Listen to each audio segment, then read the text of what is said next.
Fuel and combustion के ऊपर।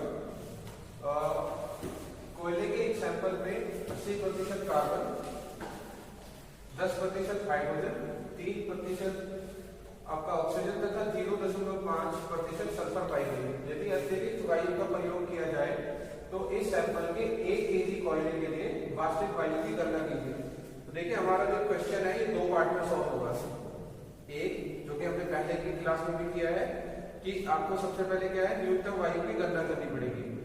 उसके लिए क्या है, आपको जितने भी एलिमेंट दिए हैं इनके दहन इक्वेशन आपको याद होनी चाहिए, यानी जो कंबशन इक्वेशन होती है वो आपको याद होनी चाहिए।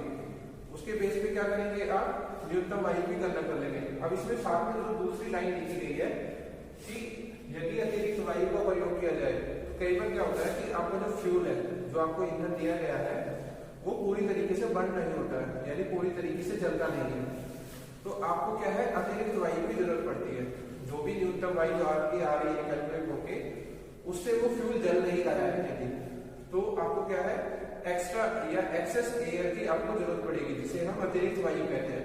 तो ये अतिरिक्त वायु क्या होगी, जो भी आपको न्यूनतम वायु आ रही है उसी का परसेंटेज दिया जाएगा कि कितने परसेंटेज आपकी न्यूनतम वायु की जरूरत पड़ेगी अतिरिक्त वायु के लिए। यानी अतिरिक्त वायु क्या है, आपकी एक्सेस एयर है। न्यूनतम वायु से यदि आपका फ्यूल बर्न नहीं हो रहा है या पूरी तरीके से जल नहीं रहा है, जब तक आपका फ्यूल पूरी तरीके से बर्न नहीं होगा, आपको जो एक्चुअल वैल्यू है या कैलोरीफिक वैल्यू है फ्यूल की, वो आपको अचीव नहीं होगी, क्योंकि फ्यूल को जलाने से ही तो ऊष्मा प्राप्त होगी। अभी ऊष्मा तब तक प्राप्त नहीं होगी आपको जब तक आपको क्या है, फ्यूल पूरी तरीके से बर्न नहीं हो रहा है। तो उसके लिए हमें क्या करना होगा, एक्सेस एयर हम सप्लाई करते हैं। तो वो जो एक्सेस एयर है वही आपके अतिरिक्त वायु है। तो हम इस क्वेश्चन को 2 पार्ट में सॉल्व करेंगे। सबसे पहले हम क्या करेंगे, हम पहले न्यूनतम वायु की गणना करेंगे और दूसरे केस में क्या करेंगे, इसके अतिरिक्त वायु के साथ इसकी टोटल वैल्यू जो होगी हमारी वायु की, वो हम कैलकुलेट करेंगे।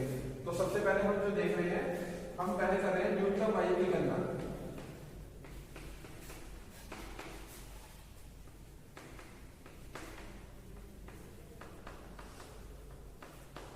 देखिए अगर हम क्वेश्चन में बात करें तो हमें जो दिया गया है वो है कार्बन की जो मात्रा है,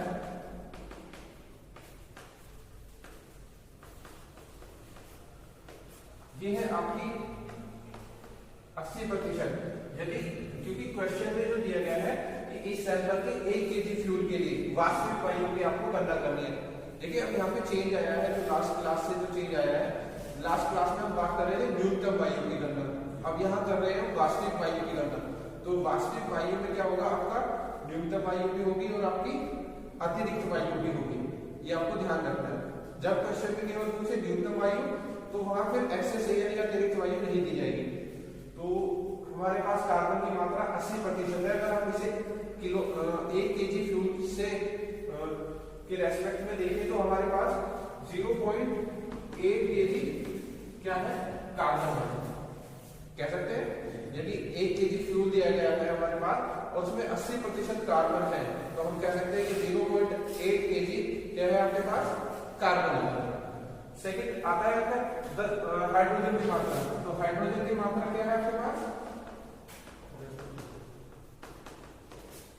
10%, यानी 0.1 kg। थर्ड वाली ऑक्सीजन, इसे हम कैलकुलेट नहीं करते हैं गणना में स्टार्टिंग में, बट हम यहां लिख सकते हैं कि ऑक्सीजन की जो मात्रा है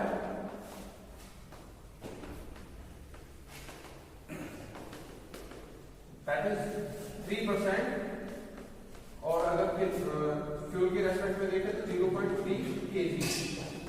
एंड सल्फर क्या है, सल्फर है 0.5।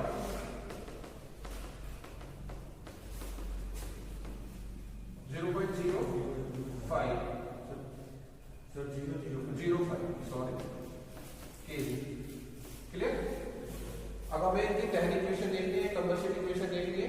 दूसरा तरीका है कि आप डायरेक्टली सॉल्व कर सकते हैं। एक फॉर्मूला आपके पास ऑलरेडी अवेलेबल है कि न्यूनतम वायु की कितनी जरूरत पड़ेगी आपको,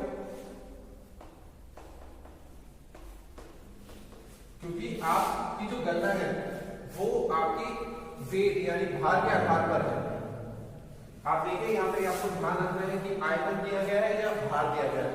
तो यहाँ पर भार दिया गया है, केजी में यूनिट दी गई है, तो यहाँ पर भार दिया गया है। क्वेश्चन दो तरीके से पूछा जा सकता है, या तो आयतन के आधार पर या भार के आधार पर।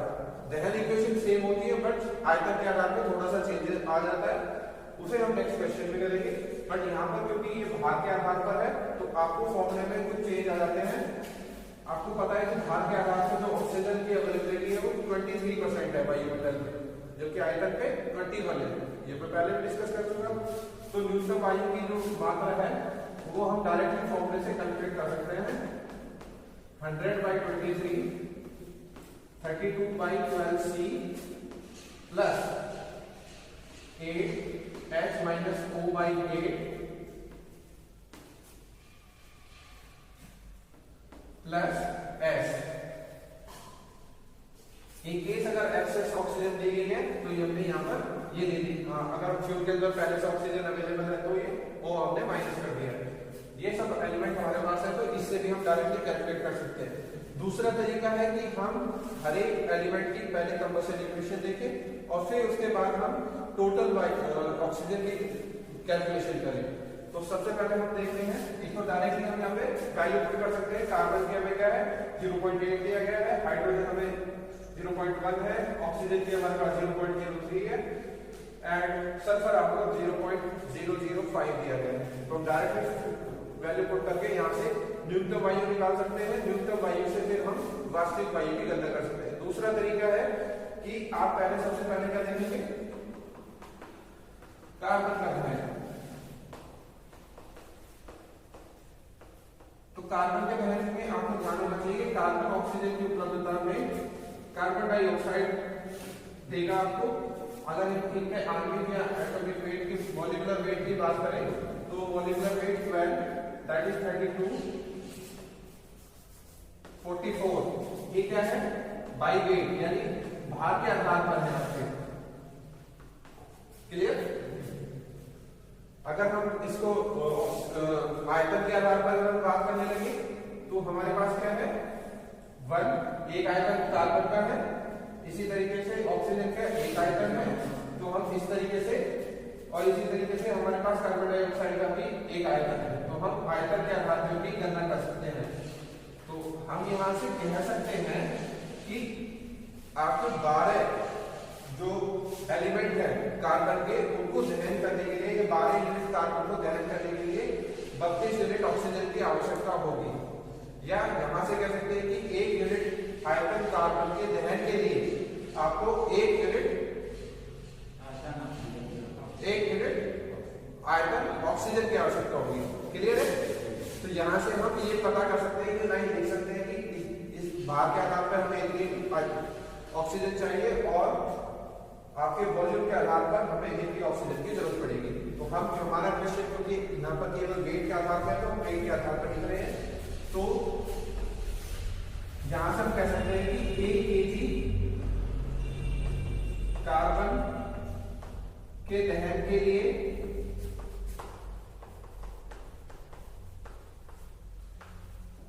न्यूनतम ऑक्सीजन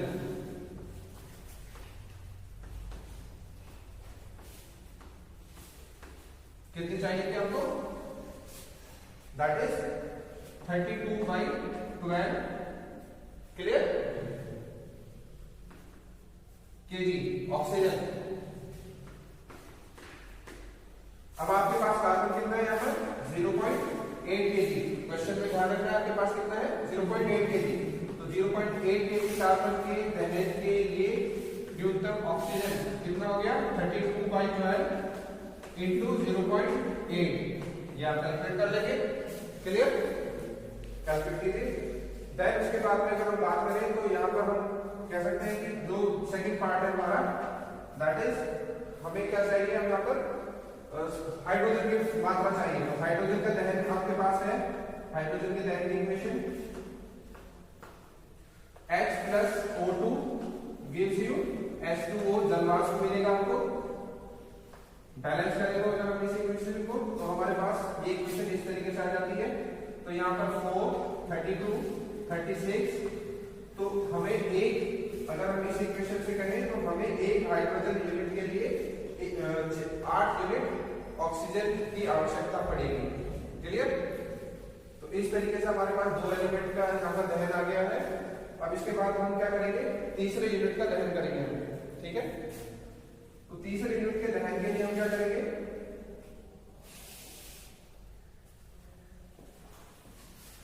हमारे पास सल्फर का दहन, सल्फर के दहन के लिए हमारे पास इक्वेशन है H + O2 gives you SO2। Sulphur दहन के साथ हमें क्या देगा, सल्फर डाइऑक्साइड देगा। सल्फर का अगर मॉलिक्यूलर वेट बात करें 32, ऑक्सीजन 32, तो ये आपका 64 हो जाता है, ठीक है। तो हम यहाँ से कह सकते हैं कि आपका 1 यूनिट सल्फर को दहन करने के लिए हमें क्या चाहिए, 1 यूनिट ऑक्सीजन की जरूरत पड़ेगी। क्लियर है। तो यहाँ से हमने हाइड्रोजन के लिए निकाल लिया। हाइड्रोजन हमारे पास कितना है, हाइड्रोजन की हमारे पास मात्रा है 0.1 kg। तो हमारे पास क्या है, 1 kg दहन के लिए हमारे हाइड्रोजन के लिए दहन के लिए कितनी चाहिए हमें, 8 kg ऑक्सीजन। और हम यहां से कह सकते हैं कि हमारे पास क्योंकि 0.1 kg है तो हमारे पास 0.1 kg ऑक्सीजन की हमें 0.8 kg ऑक्सीजन की हमें जरूरत पड़ेगी। क्लियर। 1 kg के लिए हमें कितनी पड़ेगी, 8 kg, और 0.1 kg के लिए कितना पड़ेगा, 0.8 kg। इसके बाद आता है आपके पास सल्फर का दहन आ गया। सल्फर के दहन में हमारे पास क्या है, 1 kg सल्फर के दहन के लिए हमें क्या चाहिए, 1 kg ऑक्सीजन चाहिए। सल्फर है कितना आपके पास अवेलेबल, 0.005। तो आपके पास ऑक्सीजन की कितनी मात्रा आ गई, 0.005 kg। यहां पर अगर हम कैलकुलेट करें दैट इज 2, यहां पर 3 आ गया, तो हमारे पास 64/30 कितना आ जाता है। इसको डिवाइड करेंगे तो हमारे पास कार्बन के लिए मात्रा आ जाएगी ऑक्सीजन की 2.133। क्लियर। तो कुल ऑक्सीजन की मात्रा कितनी होगी हमारे पास,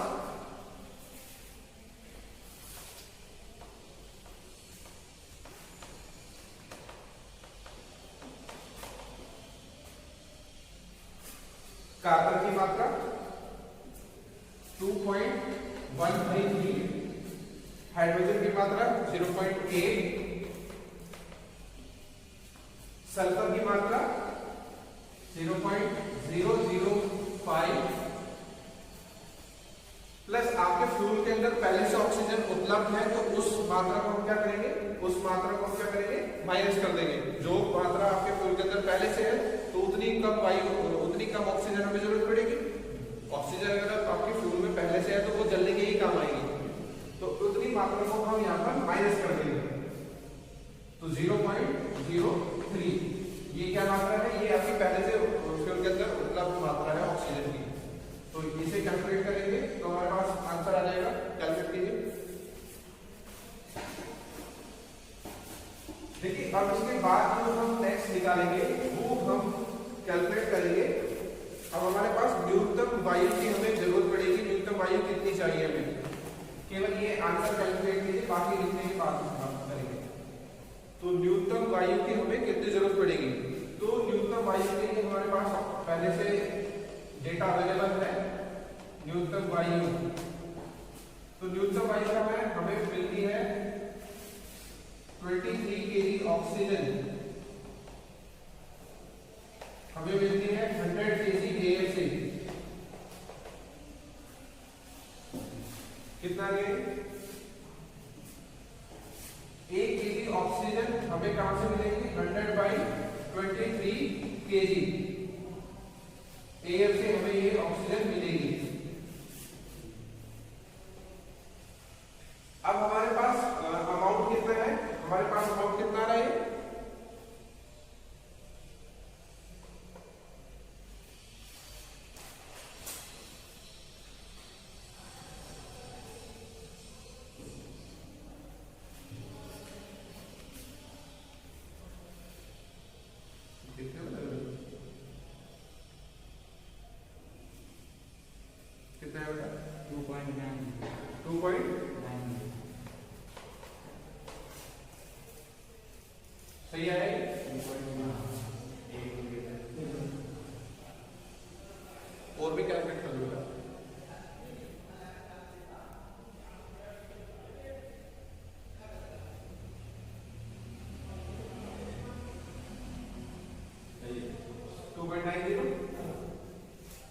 2.90 kg ऑक्सीजन की हमें जरूरत पड़ेगी। ये ऑक्सीजन कहाँ से मिलेगी?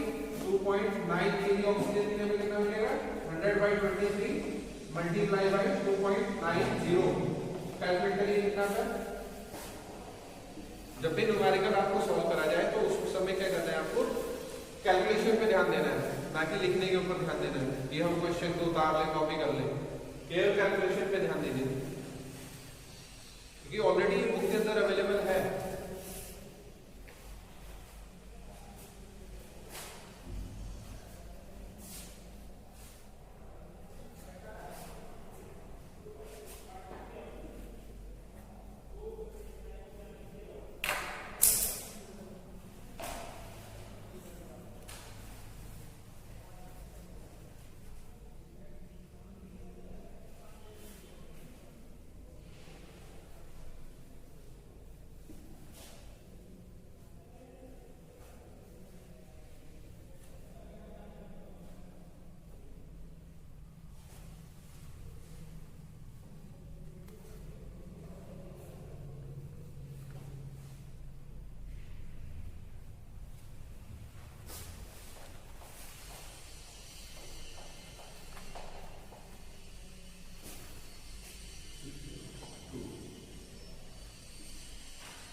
आगे भी आएगा कुछ। 6 के बाद क्या है? कितना बचता है? 140 2 0 आएगा कितना? हाँ, ठीक है। केजी एयर की हमें इतनी जरूरत पड़ेगी। देखिए अब हमारे क्वेश्चन में क्या दिया गया है कि इतनी केजी एयर से आपका फ्यूल पूरी तरीके से बर्न नहीं हो रहा है। आपको क्या चाहिए? 50% अतिरिक्त वायु का प्रयोग करना है। तो अतिरिक्त वायु की मात्रा कितनी आ जाएगी? ये जो 50% दिया जाता है, ये दिया जाता है न्यूनतम वायु का प्रतिशत, न्यूनतम वायु से प्रतिशत दिया जाता है। तो अतिरिक्त वायु की मात्रा आ जाएगी आपके पास 50% किसका? न्यूनतम वायु का।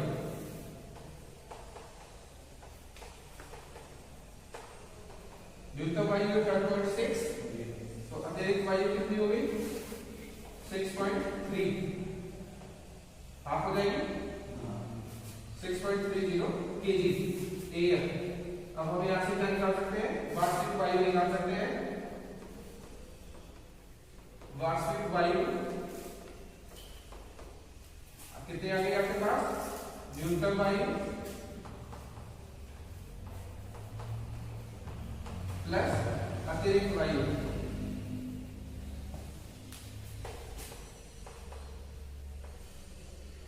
न्यूनतम वायु ऑलरेडी आपके पास कितनी है? 12.60 प्लस 6.30 अतिरिक्त वायु 18.90 केजी वायु। क्लियर? ये आपका आंसर है। तो हमारे पास जो एक फ्यूल दिया गया था उसको बर्न करने के लिए हमारे पास ये इक्वेशन है, और इक्वेशन को यूज करते हुए हमारे पास वास्तविक वायु आ गई है हमारे पास 18.90।